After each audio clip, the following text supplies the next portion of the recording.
More Joes. We need to even the odds. Suggestions. More bullets.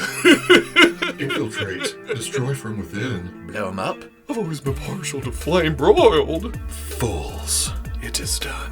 How did you What? do it? I don't How? Confirmed, sir. There's no sign of the new G.I. Joes. Excellent job, Storm Shadow. The Joes will never know what hit them.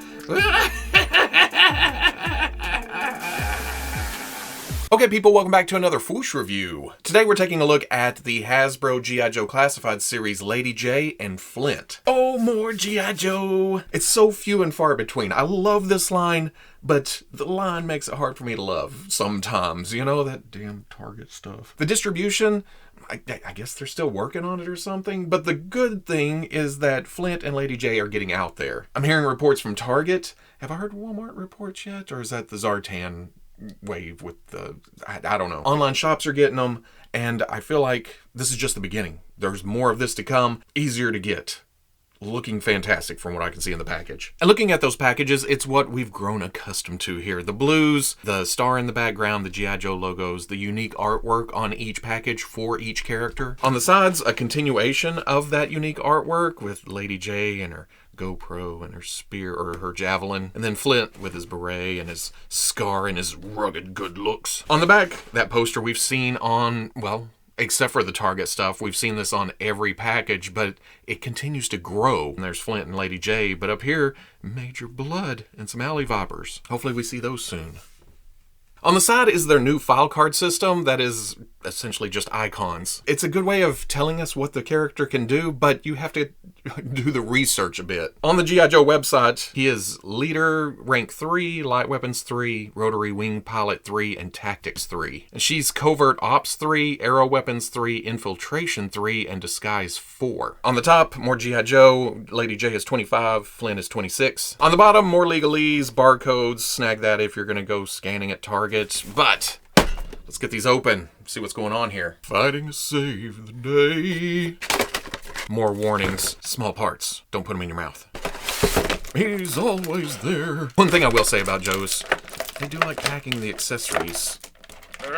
Fighting for freedom over land and air. Two more fantastic additions to my 1/12 scale G.I. Joe team, but I still have my gripes, don't I always? But overall, excellent action figures. Taking a look at Flint first, because Lady Jaye is a lot of new sculpting, while Flint is actually a lot of reuse from Duke. Same arms, same hands, same legs, even though I had to look pretty close because, I don't know, there's something about camo that makes me go, oh, it's all new, but it's not. Same knee pads, same boots with different shin armor on the front, and then even though Flint's is hidden with an overlay, it's the same torso. You can see the collar right there, wings or whatever under there, and they even painted it, even though it's not going to be seen. That's cool. And I think it's even the same neck and the same holster. I think way back when I reviewed Duke, I was wondering why they made the shin armor a separate piece and kind of rubbery, and now it makes sense. They can reuse it but change it up a bit. Although this armor is actually a harder plastic, it doesn't flex near as easy. Again, a new overlay piece, kind of a body armor look. The plates and the pouches and more pouches and the strap coming over. Got the Joe Pro on the left side. On the back, essentially the same look.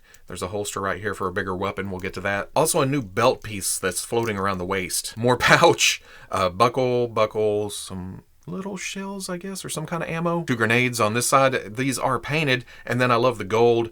I love this kind of gunmetal color for the buckle, and I especially love the shells being painted on the front. The black and the gold does a lot to add some flavor to it. Kind of wish those were painted though. Drab green, the matte black, the shinier black of here, and I guess it's just the materials used because I would have loved to seen this as matte as this. I think my favorite is the camouflage itself. Again, it does so much to help hide the fact that this is reuse, besides the new pieces on top. Plus, I really dig that they toned down the colors from that first series. Even though I grew to like the oddball things, they seem to have listened to some of the feedback and made it a bit more military-like. Well, then they also reissued Duke in more toned down colors too, but I haven't opened him yet. And even the head, when I first opened it, I was like, well, maybe that is Duke with a new hairstyle, but that's not the case. They're different shapes and different scars. I forgot about Duke having the right one, and now Flint has the left. He also has that coggy kind of people's eyebrow thing happening, along with the smirky mouth. The longer hair on top is just a straight black, but they did a good job of fading the shaved part. There is one dot that stands out at me right there. It's behind the ear, so it's not a big deal. It's this one on the nose that kind of catches my attention. But in normal lighting, it's not as noticeable. And then Lady Jaye, as an overall figure, you look at it, you see the greens, the browns, the blacks, and this makes a good pair as far as design goes. It just feels a bit more militaristic. On top of that, she is an all-new sculpt. Unlike Scarlet, Lady Jaye has more of a fatigues look, like this is standard issue, that she just rolls up the sleeves, goes into battle. There are some seam lines running up and around the same kind of pin that Duke and Flint has. I'm not sure what this is, her company or something. Comes down to just bare arm, some glove with a cuff is sculpted to the forearm. The legs just continuing that same aesthetic with the seams, the patches of what looks like more padded material. Of course, needs more pouches. Looks like armored knees or some kind of knee pads, but the color blends it with the pants. At a distance, you'd hardly see them. Up close, you notice it has some, sharp metal edges look. And the boot isn't a separate piece for the shin guard. It's the upper boot, all one sculpt, and then it comes down to the feet. Lots of great little details, like the straps coming around holding that on, or the laces, some seam lines, some sole. I'd like to see some dirtiness to it, but at the same time, with how clean the rest of the figure is, that's okay. I like the look. I also like how subtle the two green colors are. It just adds a little bit of contrast in places to spice up the uniform. Nothing fancy on the back, just seam lines, more wrinkles coming up, that uniform look. I didn't realize this. Is that integrated into the fatigues themselves? This other strap is a separate piece. Is it glued up here? No. And then you may have noticed the floating belt going all over the place. Usually I think I'm going to glue that down, which I still may. It doesn't really get in the way of articulation, does it? Even glued right here behind the Joe Pro would be a good spot because you'd still pop up and down on the other side without going all over the place. But even under there, you have the belt buckles, you have more brown going around, well, the belt itself, I guess. Then up at the head, you can tell that she loves what she's doing. There's a slight grin to it, a calm, content face.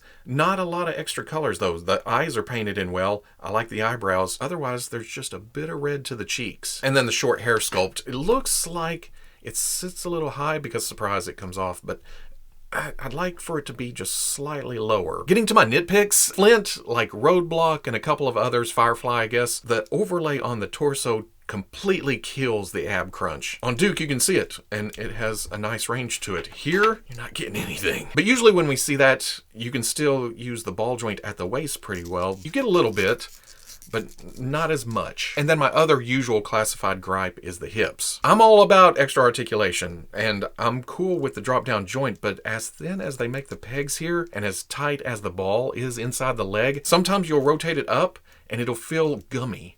And you'll look inside and you see some white stress marks on that peg. I don't like that. I always feel like I'm going to twist the leg off or something. And that's kind of how Flint was when I got him out of the package, so I automatically hit him with some shock oil. I put a drop on each ball and then just kind of work it and bring it around and forward and back.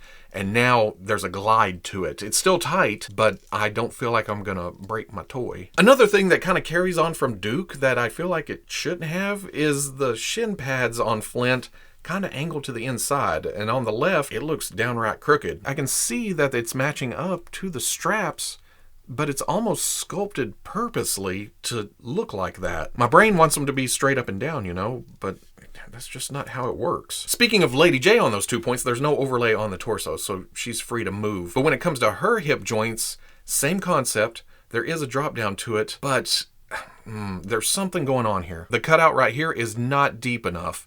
And when you come down, it stops right about there. So with the joint all the way up, that's as close as you can get the legs together. From there, it uses the drop down if you want to go closer, so it opens up this gap right here. I feel like a lot of that would have been avoided if this was cut down deeper. And I may do that during a play day or something just to see what happens, or if I ever get an extra Lady Jaye. But then on both figures, some of the joints are tight as hell. I had a bear of a time getting her right arm to bend all the way like this. And even then, it wants to drift back open. But it's the ankles on both that kind of get me. The detents are nice and strong, and where they're positioned, if you go to here, it's too far forward. If you go to the next detent, it's too far back. Oh, and that's the same with Flint. You can hear them. You put the detent into this position, not the end of the world. Again, you can work them, kind of loosen them up, get them into the position you want to get the figure to stand. But when you first get it out of the package, remember that. because it takes a little bit of extra elbow grease. Speaking of articulation, there is a hinge at the top of the neck with a ball joint going up into the head and then a ball joint at the bottom of the neck. Allows you to look all the way up, look down. Yeah, quite a bit of tilt. Swivel. Butterfly joint at the shoulder goes forward and back. Hinge at the shoulder goes up, and there's another tight joint.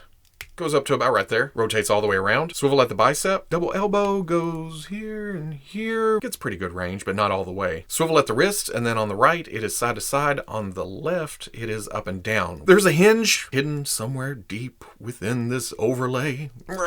Then a ball joint at the waist to get you a little forward, a little back, a little tilt, little tilt. Swivel. Drop down hip with a ball joint at the end going into the leg. Rotates up to here, goes back, out, all the way, look at that, better spot round. Swivel at the thigh, double knee comes up, all the way, rotation at the top of the boot, hinge at the ankle goes back, goes forward, forward-facing pin for rocker. For Lady Jaye, essentially the same setup. There is a, well, not yet. Well, there is a hinge at the top of the neck with a ball joint going up into the head, ball joint at the bottom of the neck, looks up, all the way down, nice tilt, swivel.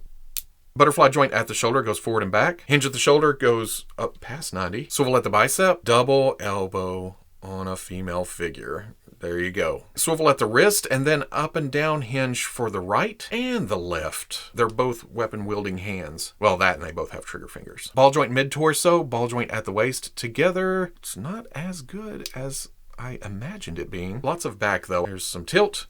There's some tilt. Swivel. Like we talked about, drop down at the hip. Bring it up, back. They do have good out range. Swivel at the thigh, right above the side pockets. Double knee. No, yep, that's as far as it's gonna go. Yep, nope, no. Swivel at the top of the boot. Hinge at the ankle goes back, goes forward. Forward-facing pin for rocker. For accessories, Flint comes with a pistol. We've seen this before. It was Duke's pistol, which came with some gold on it. He has a trigger finger on both hands, so if you want to, you can push and get down in there and then twist. Totally works. Or right in the holster. Also comes with this shotgun-like device. I don't know my weapons, but I've seen all the talk online about how a shotgun shouldn't break down like this for loading and then pump. It's shotgun-like. Shotgun-esque. It matches all the other weapons in this line that are nerfy and futuristic looking. Trying to get the finger into the trigger, get in there. But that works. Then he has a place to hold it on the back, and my first instinct is to do this, but then there's some looseness on that side, and you can see that it's sculpted a bit to hold the trigger on that side. So I think it's supposed to go like this. Nice and tight, doesn't wiggle. I don't know if this is a real world thing or a fantasy thing, but I don't like it.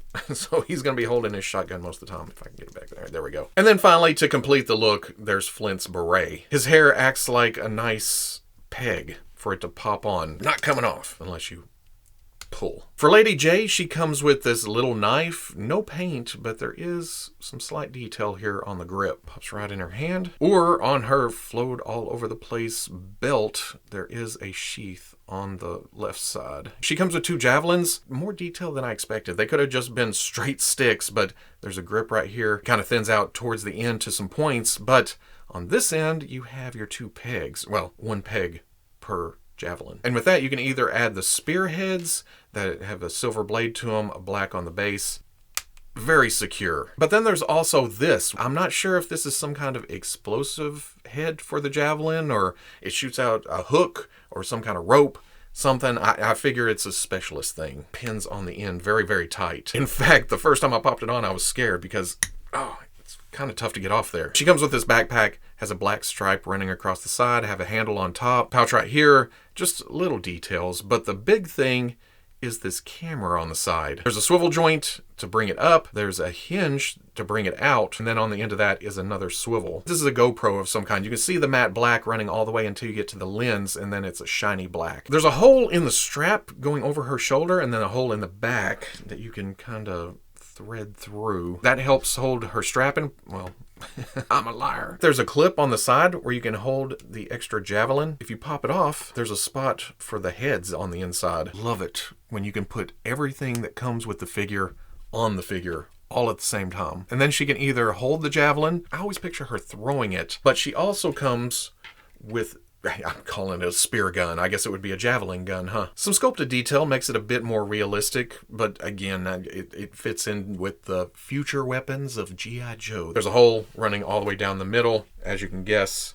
you just load that in. Like I showed a minute ago, her hair pops right off, and she comes with this alternate hat with the hair built in. I don't know if they're all going to be like this, but the first time I did it, this hair that hangs down in front of her ear, I brought it down and it went inside the hat. And it looked weird. Force it out a bit, put it on real quick, and then it falls in front of the ear. And I may like this look better. It adds another color to the overall scheme, but I also like Lady Jaye in a hat. Height-wise, Flint stands at 6 1/8 to the top of his hair, and Lady Jaye stands 5 15/16, which means Flint fits right in with other G.I. Joe characters. Well, mostly because, well, this is the same body. Same thing goes for Lady Jaye. Her and Scarlet are about the same size. I didn't even realize Baroness was that much taller. Here they are with some of the larger Joe characters like Destro and Roadblock, and ready to take on the grunts like the Viper and the Trooper. But if you're wanting to put them in different universes, here they are with the Hasbro Star Wars Black Series first Stormtrooper and the Marvel Legends comic book Black Panther. So at the end of the day, like I think I said way back, at 2 more awesome G.I. Joes for your 6-inch display. I think I'm liking Lady Jaye a bit more. She's all new.